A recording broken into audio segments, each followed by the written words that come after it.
looks like a body to me. I don't know, man. It looks like it has arms. It looks like it has hands, and they're all curled up.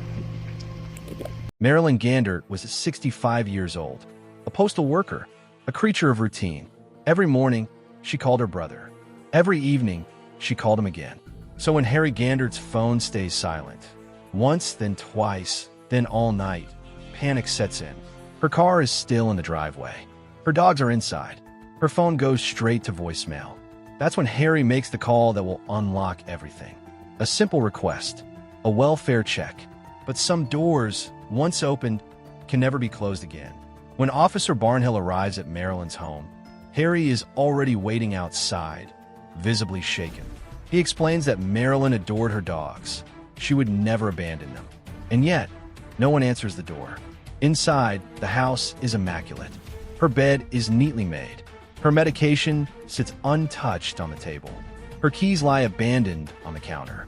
It's as if Marilyn simply vanished mid-moment.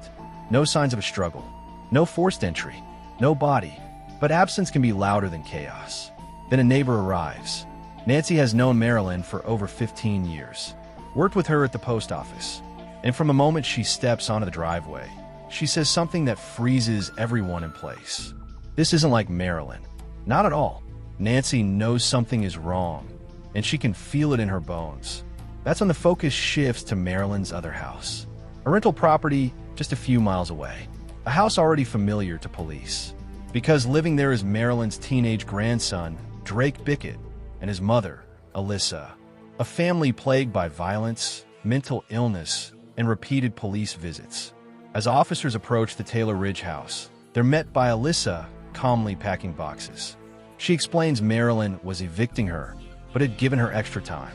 Text messages on Marilyn's phone appear to confirm it. At first glance, everything checks out, but then an officer notices something small. Scratches on Alyssa's neck. Fresh, uneven, defensive. She brushes it off, says it's from moving, but the explanation doesn't sit right. Inside the house, officers observe punched-in walls, holes caused by Drake during violent episodes. They know his history: schizophrenia, assault charges, explosive behavior. Still, nothing seems concrete enough. And then, a mistake. A fatal one. They fail to notice Marilyn's purse, her medication, her keys, all inside the house. Proof she never left on her own. The officers leave, and Marilyn's clock keeps ticking. Days later, nearly 30 miles away, a 911 call comes in from a remote desert road. A couple has found something lying on a mattress. Burned, charred, unrecognizable. Bones exposed, organs visible, the smell unmistakable.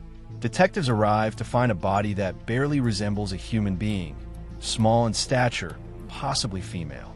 The scene is brutal. Whoever did this wanted to erase a person completely.